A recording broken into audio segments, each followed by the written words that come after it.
Oke, tadi sempat terpotong, harusnya Bung Rifai menyampaikan tadi atas apa yang disampaikan oleh Bung Refli. Bung Refli sekarang sudah pulang, nggak apa-apa, tapi kan publik tadi mendengar, sekarang tinggal Bung Rifai yang kemudian menjelaskan, silakan. Oke, saya mulai dari Bung Refli dulu ya. Jadi tadi kan beliau statementnya langsung ke Pak Jokowi. Dan seolah-olah menyalahkan situasi ini kepada Pak Jokowi. Perlu saya jelaskan bahwa ijazah ini sudah pernah ditunjukkan kok. Ya, para terdakwa sudah melihat, para tersangka sudah melihat. Di Polda ya maksudnya? Betul. Oke. Faktanya selesai nggak? Tidak. Jadi jangan membuat simpel gitu loh. Kami juga tahu di belakang ini ada apa semua juga kita ngerti lah gitu loh. Cuma kan tidak semua harus kita buka, biarlah tahapan-tahapan kita selesaikan. Kedua, kalaupun ditunjukkan, memang bisa mata kita bisa melihat ini asli atau tidak. Harus disebutkan, Mas Pai, apa ada. Anda jangan mengkonfirmasi, saya lagi ngomong. Ini Cukup diam aja, diam kami lagi bicara. Bisa, tertib. Ya, tolong saling hargai. Oke, silakan. Saya nunggu 3 jam mau bicara dari tadi, melihat perdebatan kalian terus gitu loh. Oke. Saya komplain juga bang. Silakan. 3 jam lebih saya gak ada kesempatan bicara. Terus kalian ribut-ribut di sini. Oke, silakan. Tolong stop dulu ya. Jadi pertama itu, kedua kalaupun ditunjukkan pertanyaannya, apakah bisa mata kita menentukan itu asli tidak? Tadi udah terjawab sendiri. Kok dalam perdebatan tidak bisa gitu loh. Itu fakta gitu loh. Jadi ini kan hanya narasi-narasi yang dibangun untuk membelokkan persoalan, ya, seolah-olah ini menjadi simpel, faktanya tidak kok. Nah, satu lagi, ini negara hukum, kalau sudah konflik seperti ini, maka mau tidak mau apa caranya? Ya cara hukum bang. Dalam semua konflik politik pun seperti itu. Dalam sengketa pilpres pilkada, ada sengketa selesaikan secara hukum, nggak bisa tunjukkan selesai. Lucu gitu ya. Dan itu bukan cara konstitusional. Siapa yang bilang menjamin kalau ditunjukkan itu selesai? Nggak ada juga. Dulu dilapor di Mabes kita pernah nyampak sampai kayak itu tidak. Ada yang menjamin 3 tahun lagi, 4 tahun lagi tidak muncul lagi isu ini. Memang hanya rekan-rekan saja yang bisa persoalkan. Mungkin juga ada kelompok lain yang bisa persoalkan terus. Buat Pak Jokowi juga lelah Pak menghadapi ini. 3 tahun dikuyuk-kuyuk terus, digugat berkali-kali, dilaporkan ke polisi, bahkan 2 tahun terakhir semakin dihina, difitnah di televisi. Ya, sekarang kita baru tahu aja, dilapor balik aja kan begitu rasanya. Pak JK juga kemarin merasa difitnah, merasa kan ternyata cukup sabar Pak Jokowi selama ini gitu. Sehingga akhirnya mau tidak mau langkah karena ini biar tuntas. Sekalipun ya UGM sebagai penerbit menyatakan clear. Ya. Lapor 2 kali menyatakan clear. Bareskrim yang menyidik atas laporan Bang Egy sudah menyatakan henti. Masih juga terus. Maka cara apa bisa menyelesaikan? Cara hukum. Jadi kembali lagi apa yang di depan mata ini tinggal selangkah lagi, mudah-mudahan ini bisa menyelesaikan. Apalagi, mohon maaf ya Bang Rismon ya, apa yang disampaikan Bang Rismon semua kalau buat kami sih kami nggak begitu juga penting. Kenapa? Karena ahli-ahli sudah didengar oleh penyidik. Bahkan dari berbagai universitas terkemuka, saya nggak mau sebut nama. Ada berapa ahli? Ada 12. 12, oke. Ya, dari kampus terbuka, ahli digital dan segala macam. Ahli bahasa, ahli pidana. Dan sudah menjawab semua kok. Selama ini atraksinya teman-teman ini apa, bagaimana kami tahu. Karena itu juga persangkaan naik menjadi penyidikan. Kami tidak gegabah gitu ya. Cuma memang kami tidak mau memunculkan try by the press. Ahli-ahli dibawa ke sini terus berdebat di situ. Nggak selesai juga kok. Mau 100 kali tayangan pun tidak akan putus apakah di ijazah asli tidak asli. Cara satu-satunya adalah di persidangan. Dan semua ahli sudah disiapkan. Tinggal nanti pada waktunya. Ya, kami juga tidak mau membocorkan apa yang terjadi nanti ahli dia ngomong. Kami tahu ahli ini akan bicara apa, kami tahu.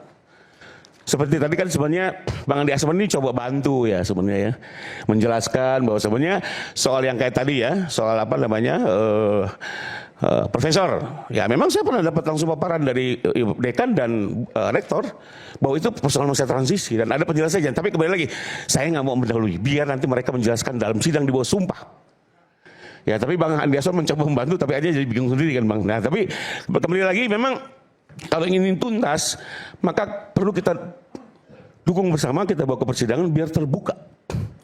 Ya teman-teman bisa melihat langsung versi masing-masing gitu ya.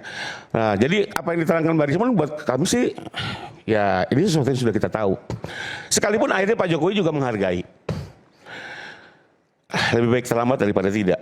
Beliau pada akhirnya menyadari dan meminta maaf. Secara internal juga kami waktu itu pro kontra, ya karena beliau ini salah satu orang yang paling keras dan paling kasar kalimatnya. Mohon maaf Bang Rismon, dalam pengamatan kami ya. Jadi tidak mudah juga waktu itu sampai dengan proses kita kabulkan RJ itu tidak mudah gitu ya. Tapi secara akhirnya Pak Jokowi mengambil sikap, saya maafkan. Karena bagaimanapun beliau sudah gentle minta maaf ya. Bahkan waktu itu terpaksa, bukan terpaksa, memang ini satu kondisi yang kita mintakan. Tidak hanya minta maaf, Anda harus memulihkan. Makanya kalau hari ini beliau menyampaikan itu bagian dari pemulihan, sekalipun kalau ahli-ahli kami nanti lebih lengkap lagi ya. Termasuk bagaimana Pak Roy bisa membilang ijazah ini punya Pak Dul Matno, nanti ada ahli-ahli kami Pak. Kami nggak mau bocor, nanti di sidang lah. Silakan berbantah dengan ahli-ahli dari berbagai kampus yang objektif. Ya, jadi kembali lagi kalau buat kami persoalan ini sebenarnya sudah kami yakini dari awal, maka dari itu juga kami. Nah sekarang kembali lagi Bang Rismon ya, saya nggak tahu ini benar atau enggak, tapi saya coba bantu juga ya. Pernah nggak ingat Bang Rismon kita di sebuah TV lain, selesai live kita ada istri abang, kita duduk di ruang tunggu dan waktu itu Bang Rismon bilang gini, Pak Rifai, itu di ijazah ada watermark atau embosnya nggak? Ingat nggak Bapak pernah nanya itu? Saya bilang itu ada dan saya lihat. Yakin. Ini sebelum RJ ya? Jauh sebelum. Oke. Kalau nggak salah masih Desember akhir tahun kemarin. 2025, oke. Bang Rismon ingat nggak? Satu TV ya? Enggak, ini saya belum tanya. Tapi ini saya mau ingatkan. Beliau bilang ada nggak tuh watermark sama embos? Ada. Saya udah lihat langsung. Yakin. Kan beliau belum melihat aslinya kan. Nah tapi buat saya beliau masih bertanya bagus. Berarti masih ada keraguan. Waktu gelar di Polda, ingat kan teman-teman? Bang Rismon mungkin enggak. Waktu digelar di Polda, Bang Rismon sempat bilang begini. Yuk kita lihat, mungkin juga pendapat kami bisa berbeda. Sebagai peneliti, punya pendapat independen. Makanya waktu itu akhirnya kami kabulkan, ya sudah kita buka aja, kita lihat. Mudah-mudahan setelah melihat beliau berubah. Sekalipun waktu itu, waktu ditunjukkan, saya juga melihat mata masing-masing ya. Saya lihat, ya ini bukan serba tebak-tebakan, tapi bagaimanapun mata itu menggambarkan isi hatinya menurut saya. Saya lihat ada keraguan. Termasuk juga yang Bang Roy. Ya, ini kembali lagi persepsi ada saya. Ada keraguan bahwa itu palsu apa Anda asli? bukan psikolog, nggak bisa memberikan saya dari mata yang saya lihat. Nah, menariknya waktu keluar dari situ memang terjadi dua pendapat kan. Keluar dari ditunjukkan di Polda itu. Iya. Yang berani Anda mau menyampaikan pada waktu itu Bu Eli sama Bang DHL. Makin banyak yang ragu. Anda mau menyampaikan itu? Enggak, dari awal kan semuanya menyatakan palsu. Setelah lihat keluar beda pendapat, ada dua kelompok kan. Pecah jadi dua kelompok. Iya. Oke. Dan kalau nggak salah juga mereka sebelum keluar ngumpul dulu mereka. Enggak, itu enggak benar. Pecah dua kelompok itu hanya pecah ke Eli dan Eti sendiri itu sendiri. Sama DHL. Ya. Damai hari. DHL dari awal udah mengklaim dia. Ya, tapi DHL bilang sama saya nggak mau komen. Oke. Bilang gitu aja. Tapi kalau Elida betul. Tapi di antara yang lain mengatakan. Dia dari semua pokoknya ada dua beda pendapat. Bang Eli sama DHL ya. Tapi buat kami nggak masalah lah, karena kami juga punya ahli-ahli, punya bukti sendiri kok. Nah, bahwa mungkin dari situ itu kan bulan Desember ya. Bahwa setelah itu mungkin beliau, karena waktu itu saya ingat di dalam gelar beliau bilang, sekalipun kami rame-rame sebagai peneliti kita independen, bisa saja saya berpendapat berbeda. Nah, bahwa kemudian beliau berubah saya juga nggak ngerti. Tapi ada dua fakta beliau pernah menanya itu ke saya. Dan kalau saya dari situ saya melihat beliau sendiri ada keraguan. Cuma kembali lagi kan, apakah dulunya dalam satu kelompok? Sedikit Pak Rifai, kalaupun berubah saat itu oke. Sampai 28 Februari masih kayak gitu kok tweetnya. Itu jejak digital itu nggak bisa hilang itu. Udahlah, jadi nggak usah lah. Kalau itu silakan ditanyakan. Cuma maksud saya, ada fakta-fakta seperti itu. Oke, silahkan. Dan pada akhirnya beliau meminta maaf juga tidak melalui kami. Beliau minta maaf ya. Saya juga waktu itu dalam posisi yang mohon maaf agak berbeda ya untuk soal RJ. Tapi saya mendengar dari Pak Jokowi seperti itu untuk dimaafkan ya. Sebagai lawyer saya harus melakukan itu kan. Dan ya tapi setelah saya melihat, jangan salahkan masyarakat kalau berpendapat berubahnya itu karena ada laporan soal ijazah palsunya itu. Udah itu jelas sama surat yang tadi. Bung Rismon. Iya, udah. Enggak maksud Abang pasti berubahnya karena itu atau asumsi. Kenapa? Berubahnya pendapat beliau ini karena itu atau asumsi atau dugaan? Asumsi, tapi asumsi itu sudah bisa dipastikan karena berubahnya tanggalnya itu nggak mungkin. Penelitian apa dalam waktu 5 hari kok bisa merubah hasil secara keseluruhan itu? Nggak bisa, Pak. Ya, tapi kembali lagi. Oke. Nanti beliau yang akan menjelaskan ya. Silahkan. Beliau udah Seperti apa. jelaskan. Tapi ada fakta-fakta yang beliau sendiri nggak tahu, akan saya tanya ini gitu. Karena ingat di satu TV waktu itu. Nah, terlepas dari itu yang saya menarik adalah Pak Jokowi dengan begitu lugas dan legowonya memberikan maaf ya. Padahal boleh dibilang beliau begitu ya menghadapinya lelah lah ya.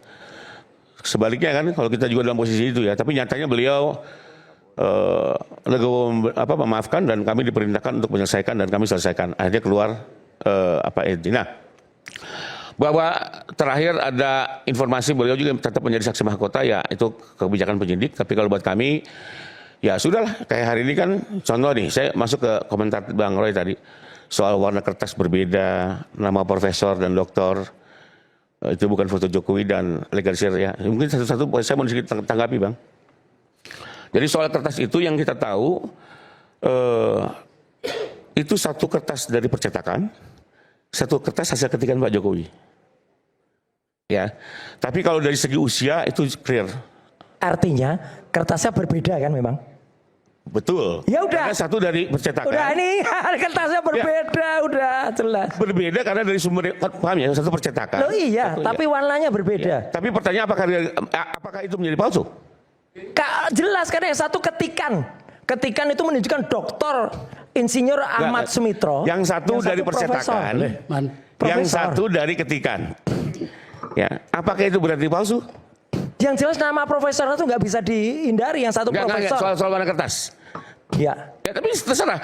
Saya sih Pak Roy mau berpendapat seperti apa, monggo ya. Monggo saja. Nah, kedua, saya kan mau klarifikasi ya. Lalu kedua soal nama profesor dan dokter itu masa transisi biar nanti UGM yang menjelaskan di sidang. Ya, saya nggak mau mendahului. Ketiga soal karena pengukuhan guru besarnya Maret. Apakah itu foto Jokowi atau bukan? Gitu ya. Kalau saya buat saya gini, Bang, foto abang SD kelas 6 yang bisa tahu itu foto abang atau bukan siapa? Enggak, ini kapan saya. Ya, keluarga berbeda. abang, orang-orang sekitar abang. Betul kan? Ya sekarang kalau orang menuding itu berbeda silakan saja. Nah, tapi fotonya kita lihat apakah itu terlalu kontras. Apakah itu fotonya Pak Jokowi atau bukan? Nanti ada saksi yang menerangkan. Tapi dua-duanya Ya, tadi aja. Punya foto Andi SD kelas 6 Azwan, yang tahu siapa? Mas Roy Ini kita lo common sense ya. Lepas dulu dari kesalahan benci lah. Kita hormati Pak Rifai, tapi saya juga punya pengalaman mencetak foto itu semenjak SMP. Dan mata saya, ini sudah bisa melihat ini kualitas foto yang dicetak dengan fixer, dengan developer, ya itu bahannya benar atau enggak atau itu foto digital. Dan tadi dua-duanya sudah diuji oleh Mas Roy dan juga oleh Bang Andi Azwan, dan dua-duanya punya Kalau hasil Andi yang Azwan berbeda. nggak kita anggap lah apa itu. Ya di luar maksud saya ada kan. Telematikanya mana nggak ada kok. Udah jelas tahun Bang Rifai, 2003. Saya Anda apa Anda? maksud saya gini ya, menguji kebenaran kan tidak harus dengan teknologi. Ya. Ada dengan cara manual. Salah satu cara manual adalah untuk mengetahui bahwa itu foto kita SD atau bukan, bisa ditanyakan di orang-orang sekitar pada saat foto itu terbit. Itu manual dan logis gitu ya. Cara kedua pakai teknologi. Monggo, kembali lagi teknologinya apakah ini adaptif, bisa dipertanggungjawabkan? Sekarang aja dengan dua versi ada dua pendapat. Saya bukan ahli IT nih, dua pendapat gitu ya. Nah, tapi maksud saya boleh berpraduga tapi jangan terlalu cepat menyimpulkan. Nah, yang terakhir yang saya mau klaim, tadi Bang Roy menunjukkan legalisir. Kok saya beda pendapat karena yang saya dengar dari Bang Bonatua, hasil legalisir yang beliau dapatkan itu identik. Gitu ya. Makanya, dan itu juga sudah dibahas di sini Pak Bonatua gitu ya. nanti ya. Ya sudah dibahas di sini, itu identik ya. Pada intinya identik bahwa besar kecil itu hasil fotokopi. Sekarang kalau Bang Roy menyatakan itu berbeda ya saya nggak ngerti lagi. Saya lebih mendengar pendapat pertama. Tapi intinya gini. Dari ini semua kalau buat saya, dari apa yang disampaikan oleh Rismon ya, dan perdebatan hari ini sebenarnya kan gini.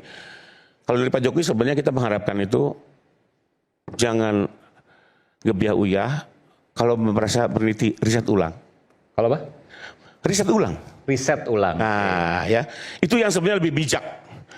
Dibanding terus melihat ada temuan-temuan baru, dilawan terus, dibantah terus. Kalau buat saya justru semakin menunjukkan mensreanya. Bahwa ini bukan mencari kebenaran, memang pokoke. Ya. Dan kalau buat saya dengan ini semua, ya memang cara satu-satunya nggak ada yang lain.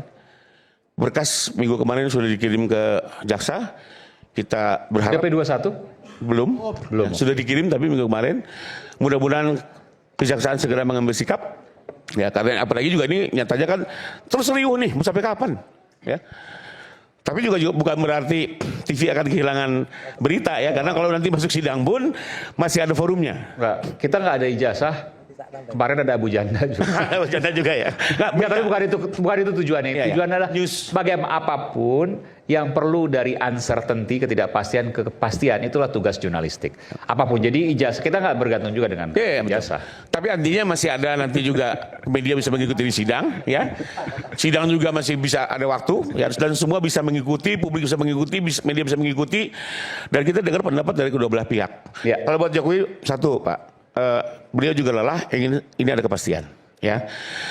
Beliau juga nggak mau nanti 4-5 tahun lagi muncul lagi mau sampai kapan? Apa nggak ada isu yang lebih berbobot gitu ya. Dan kedua, beliau harapkan kalau ini bisa dibawa ke pengadilan dan misalnya pengadilan menyatakan ini clean and clear, paling tidak nama UGM ya, nama apa namanya KPU, nama lapor, nama Bareskrim, nama KPU juga bisa sama-sama dipulihkan, yang selama ini seolah-olah masuk dalam konspirasi dengan apa tadi teori Bang Risman tadi ya, seolah semua konspirasi ya, itu susah. Kalau semuanya konspirasi film Hollywood ya apapun faktanya pasti selalu dilihat negatif. Itu aja mungkin sementara dari saya. Baik, makasih. Ini karena bicara soal hukum, jadi saya harus berikan kesempatan pada jangan. Nanti Pak Ugro nggak kesempatan, Pak Rizal nggak kesempatan, Bung Gafur nggak kesempatan. Silakan Pak Ugro. Nanti terakhir. Silakan. Nanti nggak kesempatan yang lain.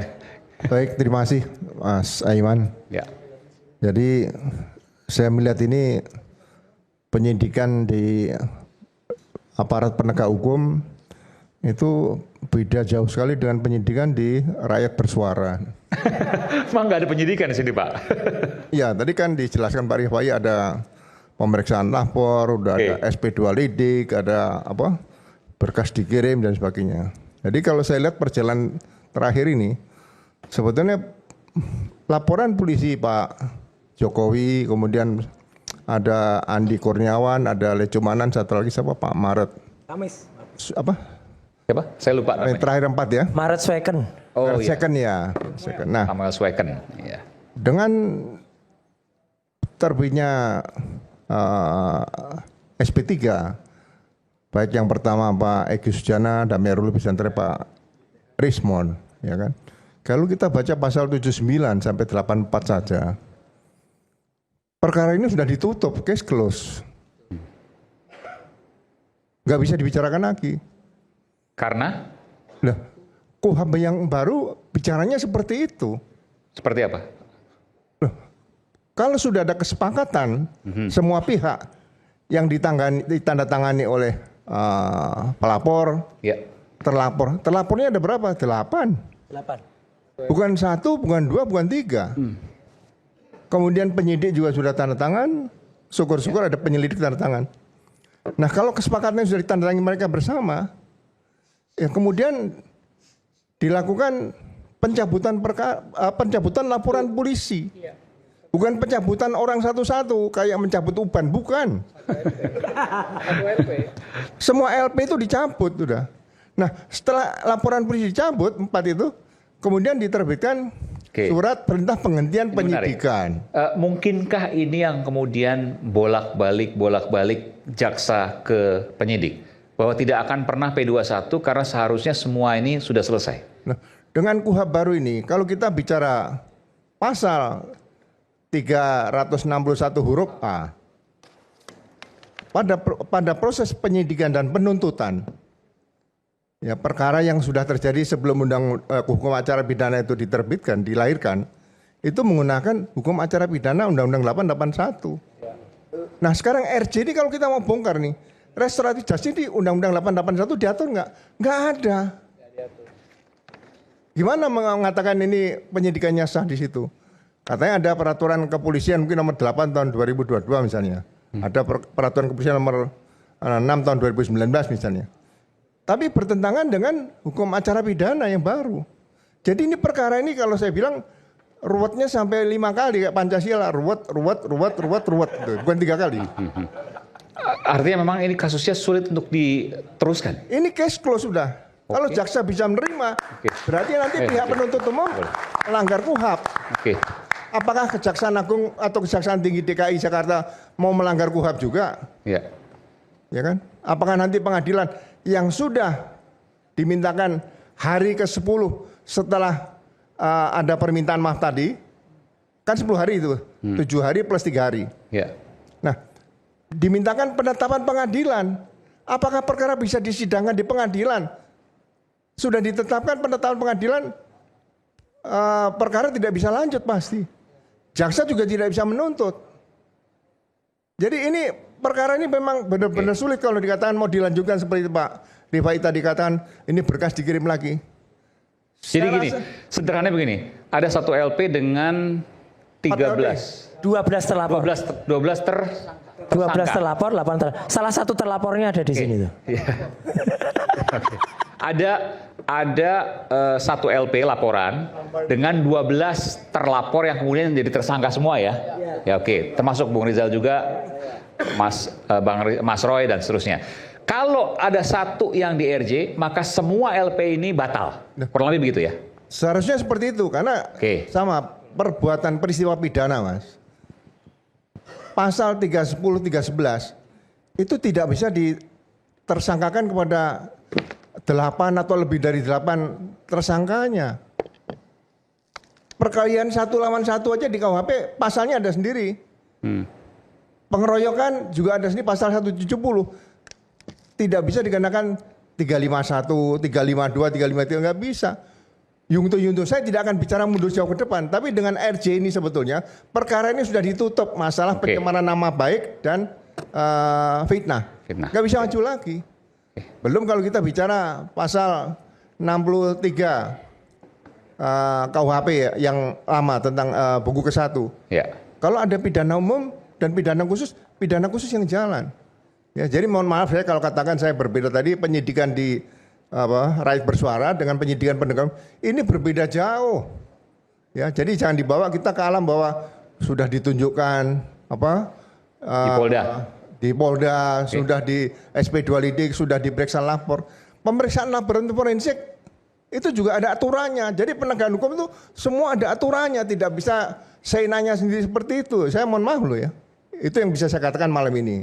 Dan yang kedua bagi saya mohon kalau bisa secara pribadi saya mohon pada Pak Rismon apa yang pernah dikatakan waktu menghujat Pak Tito Karnavian kan saya juga bagian dari Polri ini. Ya.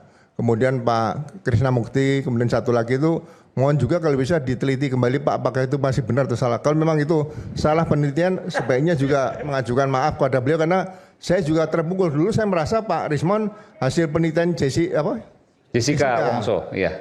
Itu masalah kopi cyanida itu saya anggap penelitian cukup bagus. Tapi kalau sekarang Pak Rismon aja meneliti sudah berubah seperti ini dan ada kekurangan karena menyangkut nama Polri, mungkin sebaiknya juga meminta maaf kepada Pak mantan Kapolri Pak Tito Karnavian sekarang Menteri Dalam Negeri, kemudian Pak Krishna Mukti dan satu lagi yang dari lapor itu saja. Terima kasih Pak. Oke baik. Sebentar sebelum Pak, ada mau sampaikan itu soal yang Jessica tadi hasil lapor? Nggak penting. Nggak relevan, menurut Bung Rismon nggak relevan. Oke, silakan. Jadi sedikit setengah menit aja. Setengah menit. Ini persoalan masalah berkas. Jadi kalau bicara persoalan masalah berkas, KUHP yang lama ini 881 pasal 72 harusnya wajib tersangka ini mendapatkan BAP. Sampai detik ini kita tidak pernah dapat BAP sampai detik ini. Nah ini kesalahan penyidik.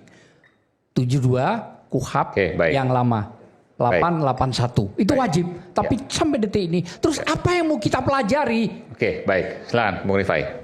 Jadi mungkin sedikit mengomentari kalau misalnya berkas ini mungkin baru minggu kemarin dikirim, saya juga sebagai pelapor orang yang paling concern ingin cepat ini dilimpahkan, Pak, dalam posisi pelapor.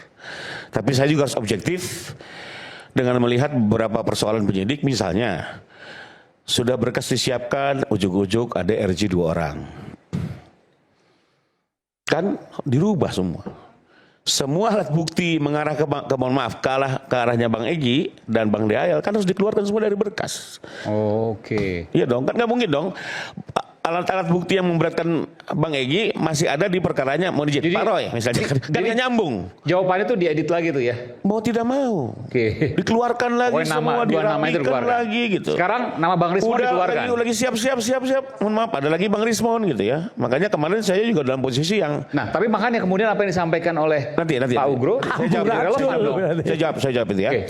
Masuk lagi, udah mau matang-matang ya.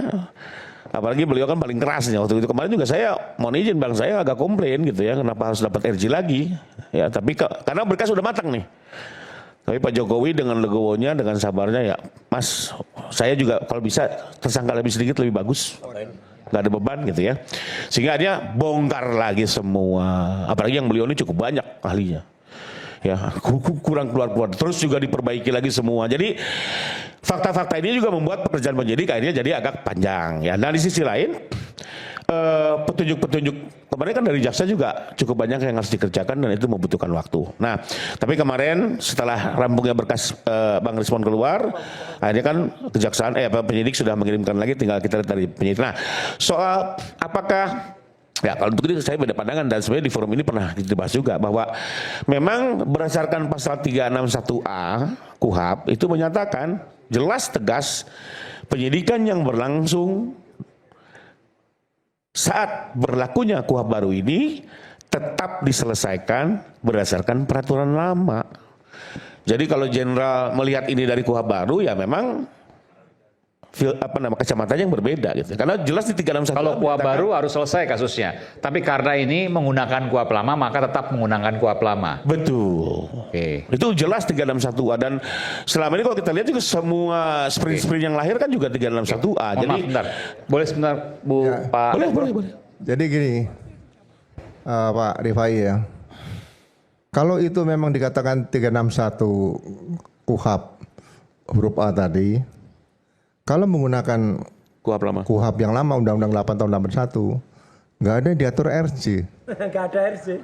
Jadi RJ-nya menganut kemana?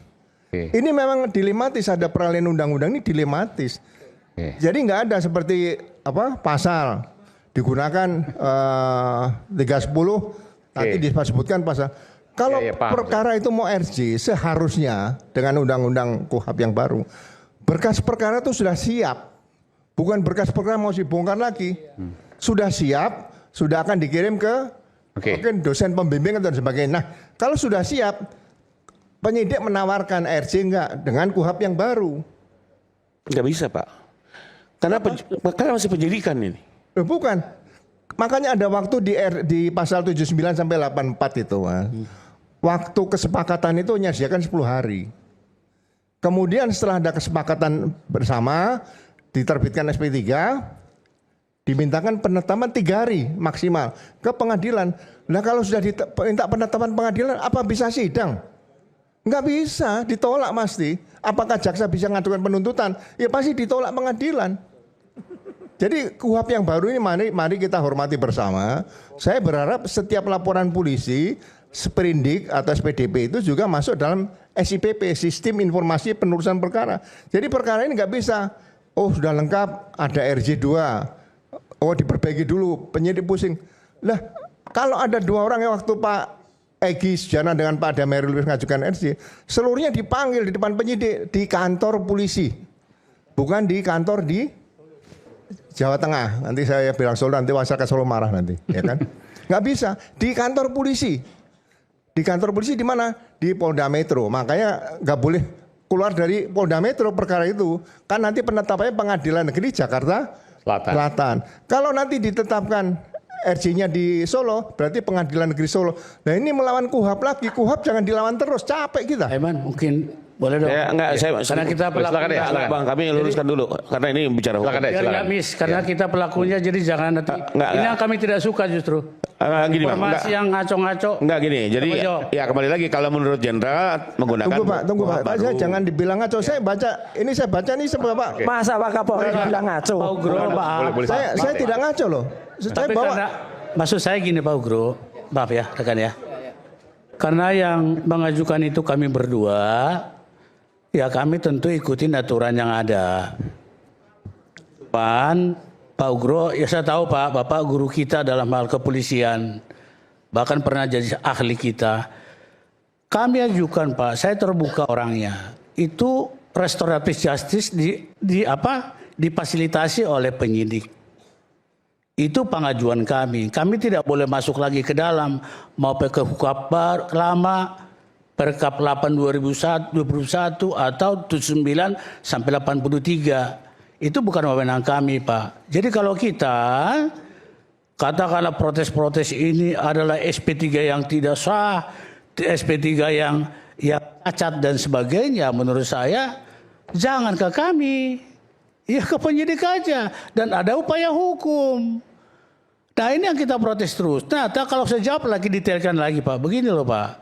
Kalau pakai KUHP lama, KUHP baru 79 sampai dengan 87 kalau tidak salah itu kita baca Pak pasal 88 ya maaf ya kalau salah Pak antara 87 atau 8 itu harus dilaksanakan berdasarkan peraturan pemerintah. Saya tanya sekarang KUHP baru itu 79 sampai 83 sudah ada belum peraturan pemerintahnya? Belum. Kenapa ada Pak, RJ? sebentar Pak. Loh, Sebentar, kenapa Pak. ada RJ kalau tadi nggak ada?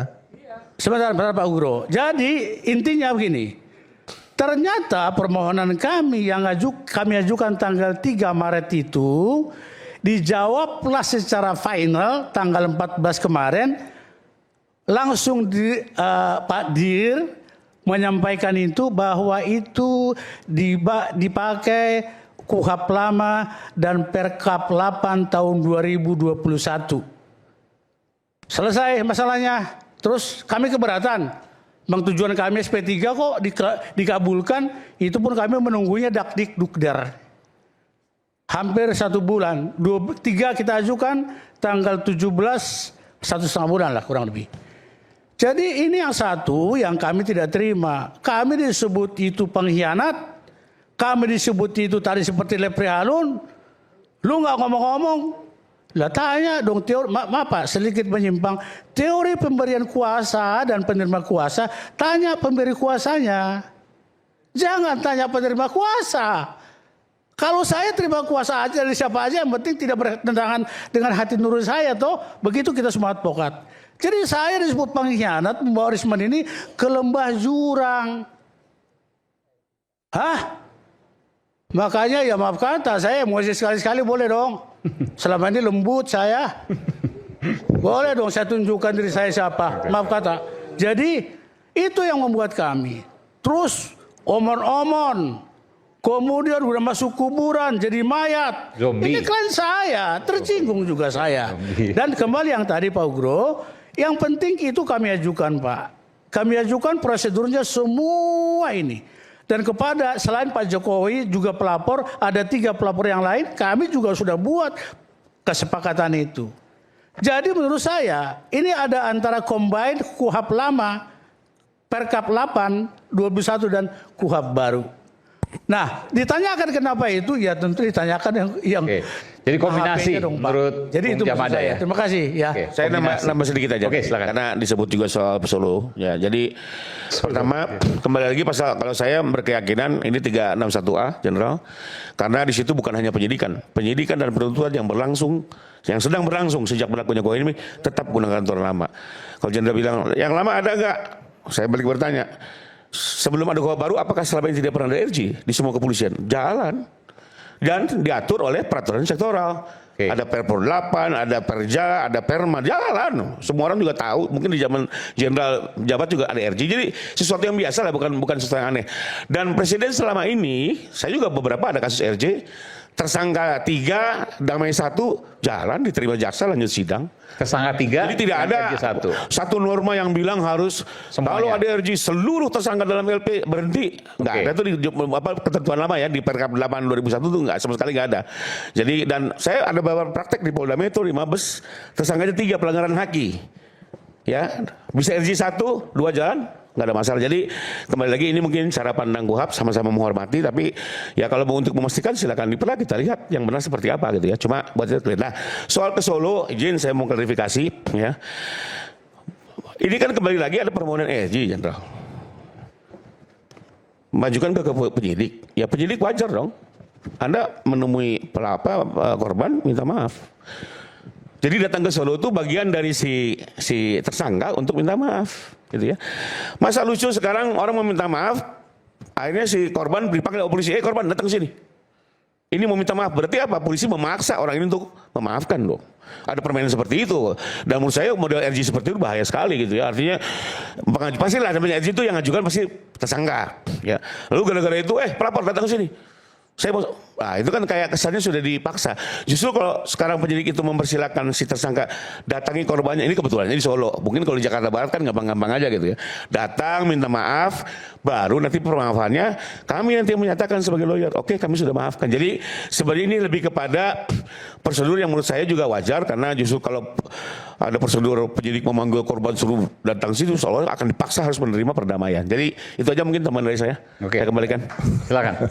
Terima kasih Mas. Jadi kalau RJ atau mirip RJ atau seperti RJ, Undang-Undang 881, saya tahun 91 juga sudah melakukan RJ.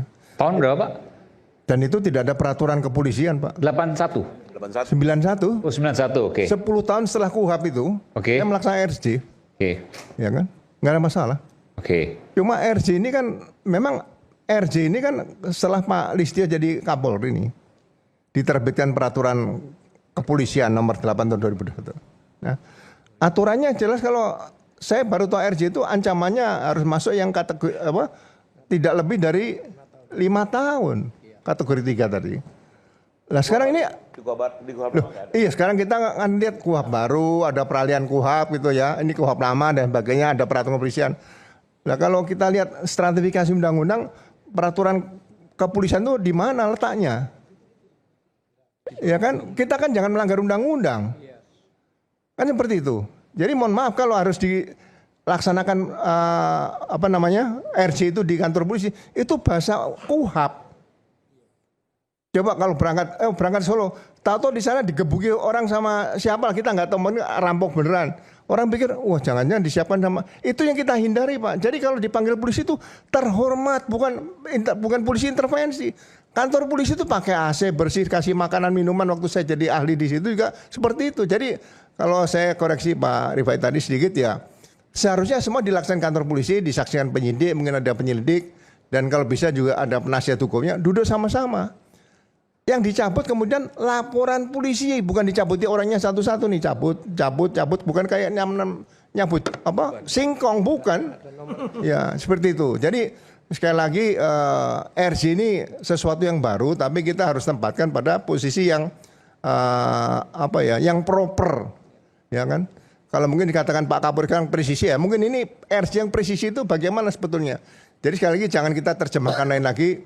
Oh, ditawarkan ke Solo. Lah kalau pelapornya di Papua, dia ada kerugian di Jakarta, transaksi, kemudian tersangkanya di Jakarta, ya masa dia harus berangkat ke Papua? Ditawarkan di Polda Papua atau di Polda Metro, karena laporannya di Polda Metro, ya dimohon datang ke Polda Metro, karena laporan di Polda Metro. Jadi yurisdiksinya itu di mana di situ? Ya, jadi sekali lagi penyidikan ini bukan hal yang mudah bagi saya, karena analisa kriminal itu harus dilakukan oleh para penyidik sebelum dia melangkah ke depan. Nah kemudian waktu. Berkas perkara itu kan ada waktu 7 hari dan 3 hari 10 hari Pak RJ itu. Makanya menurut saya berkas perkara itu sudah siap dikirim pelimpahan tahap pertama ke jaksa. Begitu RJ sepakat 10 hari selesai, berkas perkara minta penetapan SP3-nya ke pengadilan, sudah selesai, perkara tidak dilanjutkan. Tapi kalau tidak selesai dalam 10 hari, dibuat berita acara oleh para penyidik, dilampirkan dalam berkas perkara, limpahkan pertama kepada penuntut umum. Jadi tidak ada perkara digantung sampai berminggu-minggu, berbulan-bulan, ini nunggu nih, siapa lagi mau RJ nih?